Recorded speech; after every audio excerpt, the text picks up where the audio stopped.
तो जय हिंद बच्चों, वंदे मातरम। कैसे हैं आप लोग? उम्मीद करता हूँ अच्छे ही होंगे। तो चलिए आज कुछ पढ़ाई शुरू करते हैं। हम लोग का सेशन क्या चल रहा था? क्लास 9th के अंदर मेंस्ट्रुएशन में हम लोगों ने देखा था ट्रायंगल और रेक्टेंगल, क्वाड्रिलेटरल वगैरह के बारे में, जिसमें हम लोगों ने पेरीमीटर और एरिया कवर कर लिया। आज हम लोग पढ़ेंगे 3D शेप। 3D शेप में हम लोग क्या पढ़ेंगे? Volume and surface area of 3D object या सॉलिड ऑब्जेक्ट। ठीक, तो आइए शुरू करते हैं। हेडिंग लगाइए, volume and surface area of solid object या 3D।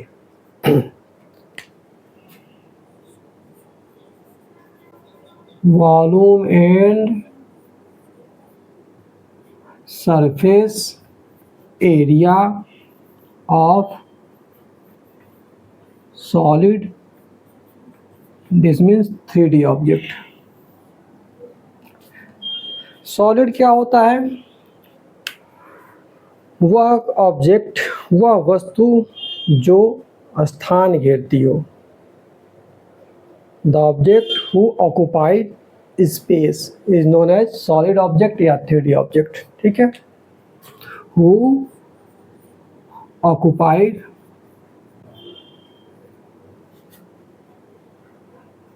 Space, who occupy space is known as solid या 3D ऑब्जेक्ट। ठीक है, तो 2D में हम लोगों ने सिर्फ देखा था क्या? Perimeter and area. 3D में क्या देखेंगे? वॉल्यूम, क्योंकि जब 3D ऑब्जेक्ट होगा तो वो पूरा जगह घेरेगा, और जो जगह घेरता है उस जगह घेरने को क्या कहते हैं? वॉल्यूम कहते हैं। ठीक है, तो इसमें हम लोग कई तरह के 3D ऑब्जेक्ट को पढ़ेंगे, जिसमें हमारा पहला क्या होगा? Cuboid, then cube, cylinder, right circular cone या फिर कोन कह सकते हैं उसे। ठीक, स्फेयर, स्फेयर में आपका हॉलो स्फेरिकल सेल आ सकता है, हेमी स्फेयर आ सकता है। ये सारी चीज़ें हम लोग को कवर करनी है इस सेशन में तो नहीं, लेकिन इस 3D वाले चैप्टर में हम लोग पढ़ेंगे इस चीज़ों को। आज हम लोग कवर करेंगे क्यूबॉइड एंड क्यूब के बारे में। ठीक है, स्पेस, तो इसको हम लोग दो पार्ट में बांट देते हैं। इधर हम लोग पढ़ेंगे क्या? क्यूबॉइड, और इधर हम लोग पढ़ेंगे क्या? क्यूब। ठीक है, क्यूबॉइड एक ऐसा 3D ऑब्जेक्ट होता है जिसके पास 6 रेक्टेंगुलर फेसेस होते हैं। जैसे मैं इस फिगर से समझाने की कोशिश करूंगा।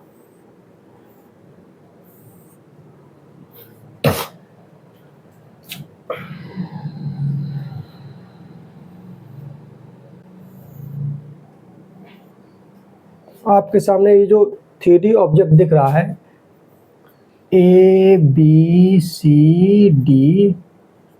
EFGH, देखिए इस शेप को बोलते हैं क्यूबॉइड। इसमें हमारे पास दिख रहा है कई तरह के रेक्टेंगुलर फेसेस। ठीक है, जैसे ABCD, एक फेस ये, और जस्ट इसके पीछे एक शेप मिला EFGH। ये दोनों फेस जो होते हैं सामने वाले और पीछे वाले सेम साइज के होते हैं। ठीक, उसी तरह से लेफ्ट में, राइट में BCFE और लेफ्ट में ADGH, ये दोनों फेस बिल्कुल सेम साइज के होंगे। सेम उसी तरह नीचे ABEH और DCFG, नीचे और ऊपर वाले फेस एक जैसे होते हैं। ठीक, तो टोटल यहाँ पर 6 फेसेस दिख रहे हैं। ठीक, अगर 2D होता तो इन्हें रेक्टेंगल बोलते, लेकिन ये 6 रेक्टेंगल से घिरा हुआ आकृति है, तो यहाँ पर क्या होगा, इसको हम 3D ऑब्जेक्ट बोलेंगे। ठीक है, अब देखिए ये जो ABCD ये दिख रहा है, इन्हें बोलते हैं vertex of the cuboid. ABCD क्या है, वर्टेक्सेज हैं। तो इसमें 8 वर्टेक्सेज मिल रहे हैं, ABCDEFGH, 8 वर्टेक्सेज मिलते हैं। ठीक, उसी तरह से हम देखें तो यहाँ पर जहाँ पर 2 फेस मिल रहे हैं, जहाँ 2 फेसेस मिलते हैं शार्प कॉर्नर, उन्हें बोलते हैं एजेस। तो यहाँ पर हमारे पास 12 एजेस मिलेंगे, 1 2 3 4 सामने की तरफ, 4 पीछे की तरफ, 4 4 8 9 10 11 12, एक ये एक ये एक ये और एक ये, तो 12 हमें एजेस मिलेंगे। ठीक, तो 8 vertex, 6 faces and 12 edges cuboid के अंदर होते हैं। ठीक, समझ में आ रहा होगा। क्यूबॉइड देखते जैसे कि हम लोग पेंसिल बॉक्स का एग्जांपल ले लें, ये क्या है, एक क्यूबॉइड का शेप है। ठीक, देखिए क्यूबॉइड है, इसको लेंथ बोलते हैं, इसे ब्रेथ बोलते हैं, इसे हाइट बोलते हैं। ठीक है, ये एक क्यूबॉइड है। देखिए ये जो होता है, एक फेस ये, दूसरा फेस ये, दोनों फेस जहाँ मिलते हैं इनको बोलते हैं एजेस। इन द कॉर्नर को बोलते हैं क्या, वर्टेक्सेस। 1 2 3 4, ऐसा 4 पीछे, 1 2 3 4 4 4 8 हमारे पास वर्टेक्सेस हो गए। ठीक, ये हो गया आपका फेस। एक फेस ये सेम इसी साइज का, पीछे साइड में एक फेस, 2 फेस, एक फेस राइट में, लेफ्ट में, एक फेस राइट में, सेम इस साइज का फेस इधर, साइज का फेस इधर। तो 2 फेस आगे पीछे, 2 फेस दाएं बाएं और 2 फेस ऊपर नीचे, सेम साइज के, एक फेस ये एक फेस ये। तो ये पेंसिल बॉक्स क्या है, एक क्यूबॉइड है। ठीक, तो ये तो हो गई इनकी बेसिक बातें क्यूबॉइड के बारे में। ठीक, अब आते हैं इसके वॉल्यूम, इसके सरफेस एरिया, इसके डायगोनल और इसके लेटरल सरफेस एरिया की बातें हम लोग करेंगे। इसमें 2 तरह की सरफेस एरिया होती हैं, 2 तरह के सरफेस एरिया होती हैं। एक होता है टोटल सरफेस एरिया, जिसमें जितने भी इसके सरफेस यानी कि जितने भी फेसेस हैं उनको सरफेस बोलते हैं। तो सारे फेसेस के सरफेस एरिया को ऐड कर दें तो हो जाता है टोटल सरफेस एरिया। दूसरा होता है लेटरल सरफेस एरिया। ये लेटरल सरफेस एरिया क्या होता है, लेटरल सरफेस एरिया, लेटरल बना है लैटिट्यूड से। लेटरल किससे बना है, लैटिट्यूड। लैटिट्यूड मतलब जो अपने बेस पर 90 डिग्री का एंगल बना है उसे लैटिट्यूड बोलते हैं। तो लेटरल सरफेस मतलब कि वह सरफेस जो अपने बेस पे क्या हो, 90 डिग्री पर लंबवत खड़ा हो, ऐसे फेस को लेटरल फेस कहते हैं। और उन सारे लेटरल फेस का जो एरिया होगा वो लेटरल सरफेस एरिया हो गया। जैसे कि मैं दिखा रहा था ये पेंसिल बॉक्स, अब इसमें अगर इसको बेस मान लें, इसको बेस मान लें, तो इस बेस पे ये वाला सरफेस क्या कर रहा है, 90 डिग्री बना हुआ है, बिल्कुल खड़ा है। ये वाला सरफेस, इसके पीछे वाला सरफेस और इसके ये 4 जो सरफेस है, ये 4 फेस है, 4 सरफेस, ये लेटरल सरफेस बनाते हैं। और इनकी एरिया को ऐड कर देंगे तो कहलाएगा लेटरल सरफेस एरिया। ठीक, तो टोटल सरफेस एरिया में क्या होता है, जमीन और छत के भी एरिया को ऐड कर लेते हैं। और जब लेटरल सरफेस एरिया की बात होती है तो सिर्फ जो खड़े वाली दीवार होती है, जैसे कि रूम है, इस रूम में एक पीछे दीवार है, एक सामने दीवार है, एक दाएं है, एक बाएं है, तो ये सब जो है ये लेटरल सरफेस है। और छत और दीवार जोड़ लेंगे उसमें तो क्या हो जाएगा, वो टोटल सरफेस एरिया हो जाएगी। ठीक, तो इसमें हम लोग क्या करते हैं कि ये जो एक है इसको लेंथ बोलते हैं और इसको बोलते हैं ब्रेथ, इसकी लंबाई को लेंथ और ब्रेथ। ठीक, और ये कहलाती है हाइट। तो LBH से दिखाते हैं लेंथ ब्रेथ हाइट। तो वॉल्यूम जो होती है, volume is equal to length into breadth into height होती है। वॉल्यूम होती है length into breadth into height, volume of the cuboid. ठीक, डायगोनल की अगर देखें तो अपोजिट वर्टेक्स से मिलाते हैं तो ये डायगोनल हो जाता है। ये क्या कहलाता है, डायगोनल्स। तो डायगोनल्स को देखिए, तो अगर हम इससे इसको मिलाएं तो देखिए ये B है तो ये भी B होगा, और ये L होगा। तो बाई पाइथागोरस थ्योरम से ये निकलेगा root L square B square. ये जो ए होगा, ए कितना आएगा, root L square plus B square. Diagonal ये आपका हाइपोटेनस बन जाएगा। ये वाला नीचे वाला जो बेस का डायगोनल है वो क्या बन जाएगा, इस राइट एंगल ट्रायंगल का ये राइट एंगल, तो ये बन जाएगा हाइपोटेनियस। हाइपोटेनियस का क्या हो जाएगा, root of L square into B square. अब इस ट्रायंगल में देखें तो ये बेस बन गया L स्क्वायर बी स्क्वायर और ये परपेंडिकुलर बन गया, ये बन गया हाइपोटेनियस। तो ये हमारा जो डायगोनल है, डायगोनल वो क्या हो जाएगा ये होगा आपका h का स्क्वायर, ये root L square B square. इनका जब रूट लेंगे तो root of L square plus B square plus H square, तो ये हो जाएगा आपका डायगोनल। ठीक, अब आते हैं बात करते हैं टोटल सरफेस एरिया की। टोटल सरफेस एरिया, तो टोटल सरफेस एरिया हम देखिए, नीचे वाले की बात करें जो सरफेस है जमीन, तो एक क्या होगा, एक रेक्टेंगल होगा जिसका ये लेंथ होगा, ये ब्रेथ होगा, तो L इंटू बी। और सेम यही नाप होगा ऊपर वाले छत का, तो भी क्या होगा L इंटू बी, यानी कि 2 multiply by L into B. ये हो गया ऊपर का नीचे का। ठीक ठीक, उसी से दाएं बाएं का ले तो ये क्या होगा B इंटू एच, क्या होगा B into H, B into H, length into breath. ठीक, तो क्या हो जाएगा, जो दाएं होगा वही बाएं होगा, तो सेम 2b इंटू एच। ठीक, तो क्या क्या हो गया, नीचे का हो गया, ऊपर हो गया, दाएं हो गया, बाएं हो गया। ठीक, अब आगे और पीछे का, सामने का और बैक वाला। ठीक, तो सामने वाला क्या है, ये h और ये l, h l h l, तो 2 इंटू एच इंटू एल, क्योंकि जो आगे होगा वही पीछे वाला भी सेम एरिया होगा, तो 2 बार मल्टीप्लाई कर देंगे, 2 दुगुना हो जाएगा ये। ठीक, तो इस तरह से देखा जाए 2 कॉमन लिया, L B plus B H plus H L. ठीक, तो ये हो गया आपका total surface area. Total surface area 2 multiply by L B B H H L. ठीक, और लेटरल सरफेस एरिया क्या होगा, लेटरल सरफेस एरिया में हमारा नीचे वाला और ऊपर वाला सरफेस नहीं होगा, जैसा कि मैंने बताया, क्योंकि लेटरल में जो लैटिट्यूड सरफेस होता है, जो लंबवत होता है, वो यानी कि चारों दीवारें जो खड़ी हैं उनका सरफेस एरिया। ठीक, तो उसको बोलेगा कि lateral surface area, lateral surface area. तो क्या हो जाएगा, ये सामने वाला और पीछे वाला, तो क्या है एच एल, तो एच एल 2 एच एल, और दाएं बाएं वाला बी एच, तो 2 B H plus H L, तो हो गया आपका लेटरल सरफेस एरिया। ठीक है, तो हो गई क्यूबाइड की बातें। आइए अब क्यूब की भी देख लेते हैं।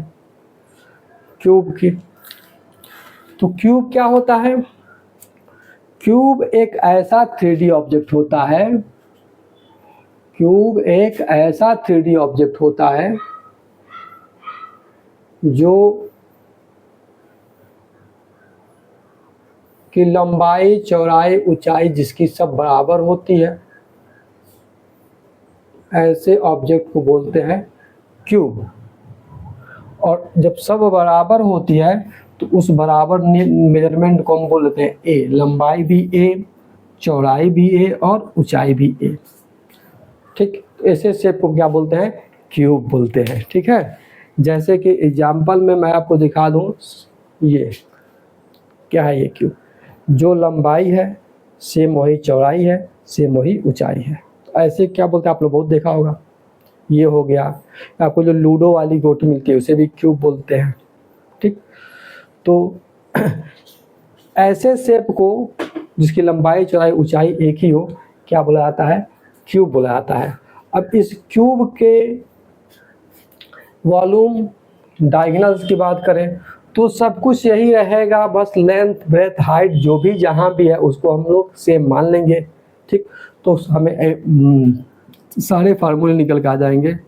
तो वॉल्यूम क्या हो जाएगा, जैसे यहाँ पर volume L into B into H, यहाँ पर L बी एच सब सेम है, यानी कि A into A that is equal to A cube. Volume volume होता है साइड का क्यूब, ठीक। डायगोनल क्या हो जाएगा, डायगोनल क्या होगा, तो root of L square B square H square, यहाँ पर root of A square root of A square plus A square, यानी कि रूट ऑफ 3a स्क्वायर बाहर आ गया तो a रूट 3, तो ये हो गया आपका डायगोनल। डायगोनल आ गया a रूट 3 डायगोनल, ठीक। Total surface area, total surface area 2 LB/BH/HL है, यहाँ पर क्या है 2 LB/BH/HL, यानी कि 2 इंटू ए स्क्वायर सब हो जाएगा 2a square plus 2a square plus 2a square, यानी कि 6a स्क्वायर क्या आ गया, total surface area, total surface area 6a square, 6a square total surface area, ठीक। लेटरल सरफेस एरिया सेम वही कहानी, lateral surface area 2a square plus a square क्या हो गया, 2a square plus a square, यानी कि 4a स्क्वायर, तो यह lateral surface area LSA 4a square.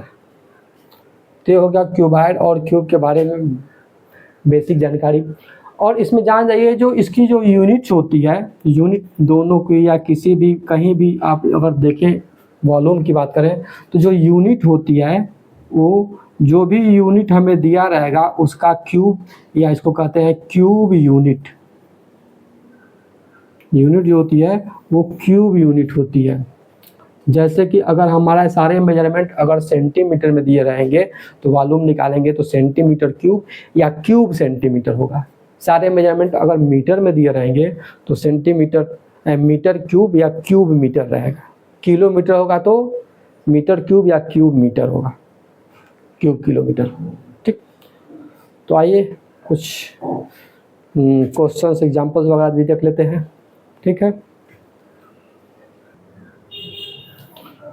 हाँ, तो सिंपल सा एक क्वेश्चन है कि how many bricks will be required to construct a wall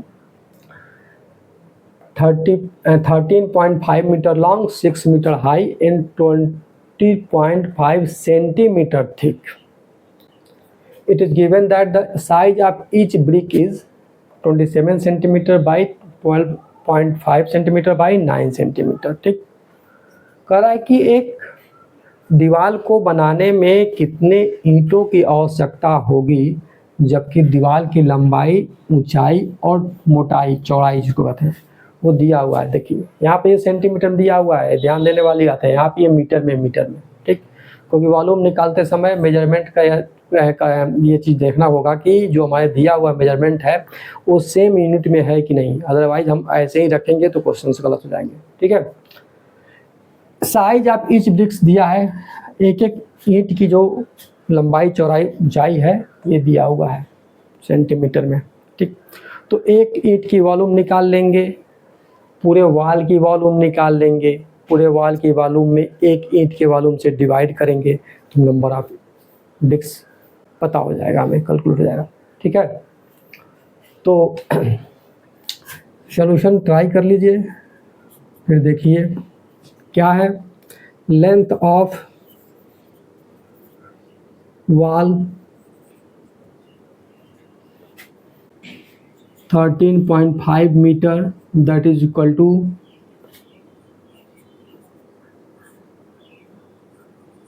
1350 centimetre. मैंने 100 से मल्टीप्लाई किया, बन गया है सेंटीमीटर में, ठीक। हाइट दिया है height of wall 6 metre 600 centimetre,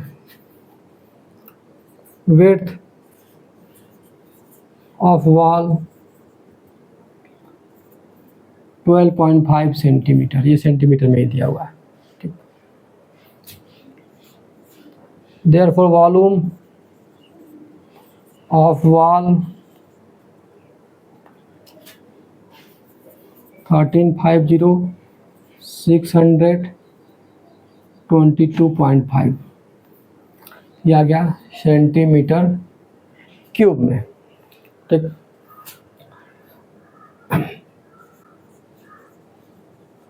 volume of each brick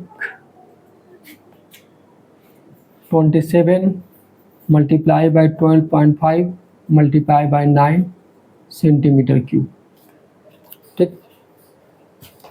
number of brick equal to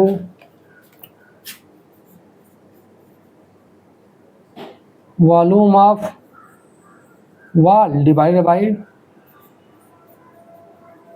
volume of each brick, volume of wall 1350 600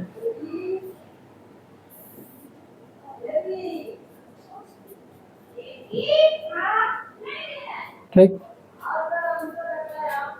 एक नंबर पे यहाँ भी एक डिजिट के बाद डेसिमल है, एक डिजिट बाद यहाँ भी डेसिमल है, इनको क्या करेंगे हम रिमूव कर देंगे, ऐसे नहीं, आप एक लाइन लिख कर रिमूव करिएगा। अब यहाँ से देखिए 25 25 125 और 25 नवा 225, 9 से 9 कैंसिल हुआ, 27 25 1350,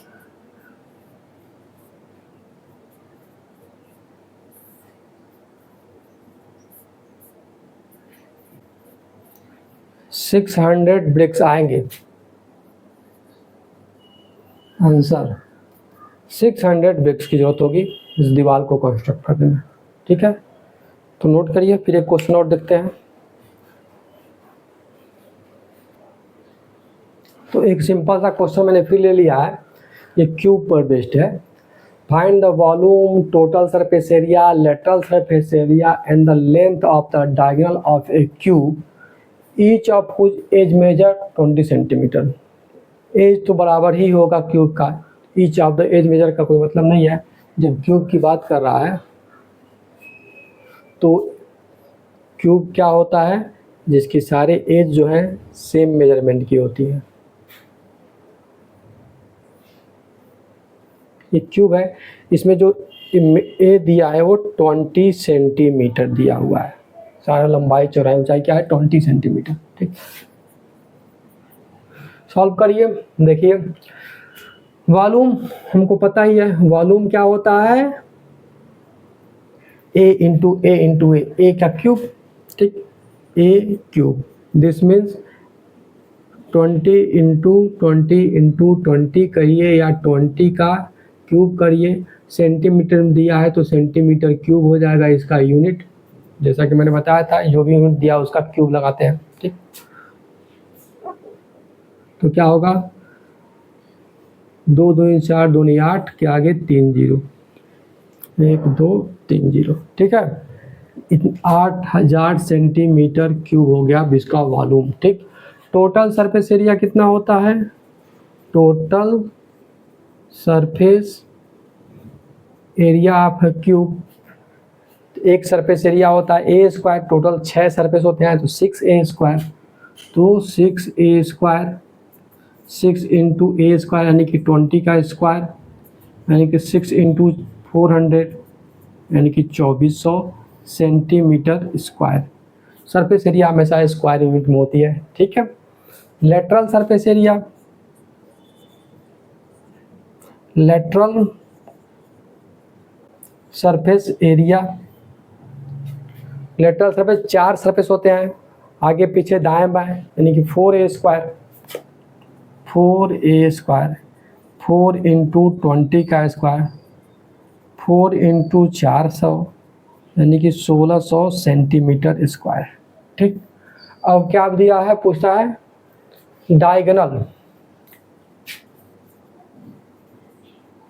डायगोनल ऑफ क्यूब कितना होता है,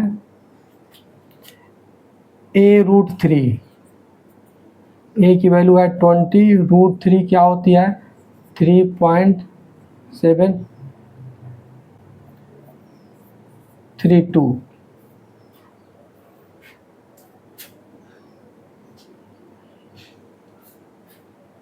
ठीक है,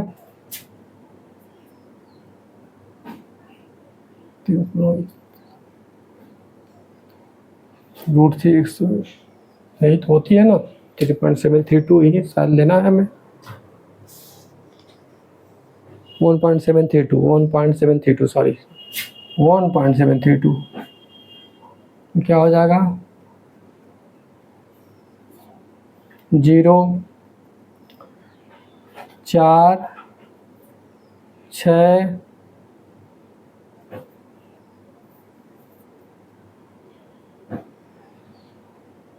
यानी कि 34.64 सेंटीमीटर। ये हो गया डायगोनल ऑफ द क्यूब। ठीक, तो पढ़ाई करते रहिए और आगे वाले हम लोग क्लास में पढ़ेंगे सिलेंडर और कोन के बारे में। ठीक, तो तब तक के लिए स्वस्थ रहिए, मस्त रहिए, ऑल द बेस्ट, जय हिंद।